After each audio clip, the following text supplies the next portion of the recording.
Good morning students. हम पिछली class में जो हृदय की कार्य प्रणाली के बारे में बात कर रहे थे। यहाँ पर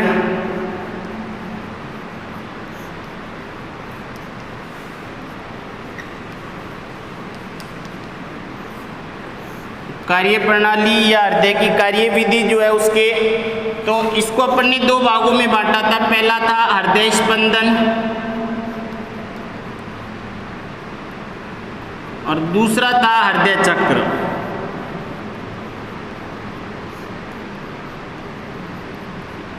हृदय स्पंदन हमने पढ़ लिया। तो हृदय स्पंदन, एक हृदय स्पंदन किसे कहा जाता है कि हृदय का रक्त जो है, हृदय स्पंदन किसे कहा जाता है कि हृदय का अर्थात जो रक्त जो है एक चक्र जो पूरा होता है उसे क्या कहा जाता है, जिसमें हृदय के एक चक्र को पूर्ण होने में जो क्रियाएं होती है वो संपूर्ण क्रियाओं को ही क्या कहा जाता है, हृदय स्पंदन कहा जाता है। तो यहाँ पर जो हृदय स्पंदन की बात की हमने, हृदय के एक स्पंदन प्रारंभ होने से लेकर अगले स्पंदन के प्रारंभ होने तक हृदय के विभिन्न भागों में होने वाले परिवर्तनों को के क्रम को क्या कहा जाता है, हृदय चक्र कहा जाता है। तो हृदय स्पंदन हृदय के एक स्पंदन के प्रारंभ होने से लेकर दूसरे स्पंदन प्रारंभ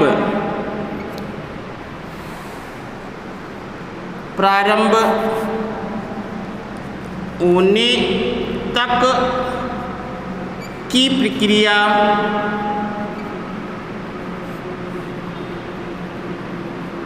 हृदय चक्र कहलाती है। तो हृदय का एक स्पंदन जो है उससे लेकर दूसरे स्पंदन जो है तक के जो समय है, तो एक हृदय चक्र में लगभग कितना समय लगेगा, एक हृदय चक्र में लगभग 0.8 सेकंड का समय लगता है।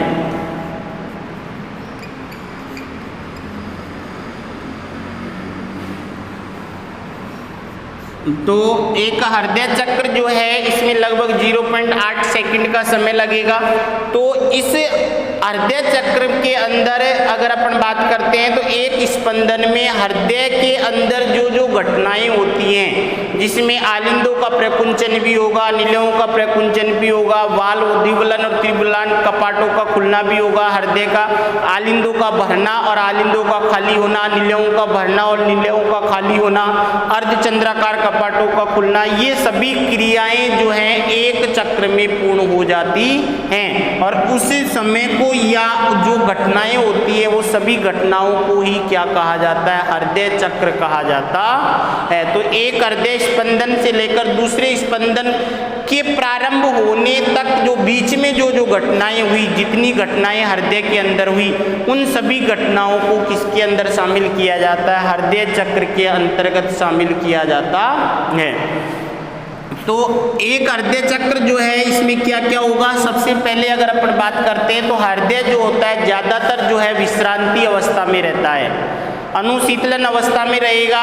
और कुछ समय के लिए ये क्या, कौन सी अवस्था में आता है, सक्रिय अवस्था, जिसको प्रकुंचन प्रावस्था कहा जाता है। तो यहाँ पर जो सबसे पहले होगा हृदय चक्र में वो होगा हृदय का आलिंदों का अनुशीतलन,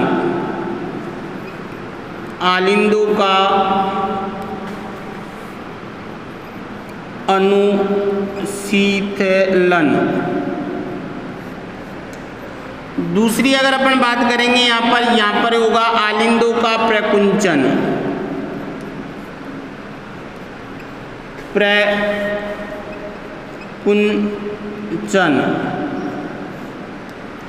और तीसरा होगा यहाँ पर ये होगा निलयों का प्रकुंचन, निलयों का प्रकुंचन। और चौथे नंबर पे जो आएगा वो होगा निलयों निलयों का अनुशीतलन।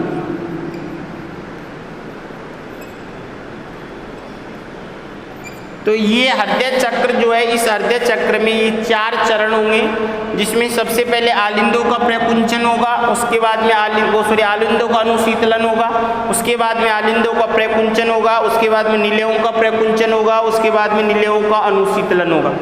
कहने का मतलब क्या हुआ कि जो हृदय जो है, जैसे एक चक्र जो स्टार्ट होगा तो हृदय की 2 अवस्थाएं, एक विश्रांति अवस्था, अर्थात हृदय जो है ज़्यादातर जो टाइम जो रहता है वो विश्रांति अवस्था में रहता है। कुछ समय के लिए वो प्रकुंचन प्रावस्था, अनुशीतलन डायस्टॉल होता है और प्रकुंचन जो होता है वो सिस्टॉल प्रावस्था होती है। तो यहाँ पर सबसे पहले रक्त जो है, अनुशीतलन का मतलब जो नॉर्मल अवस्था की बात करते हैं, तो हृदय प्रारंभिक अवस्था में अपनी विश्रांति अवस्था में रहेगा और विश्रांति अवस्था में हृदय में क्या आएगा, रक्त आता है। कहाँ से आएगा?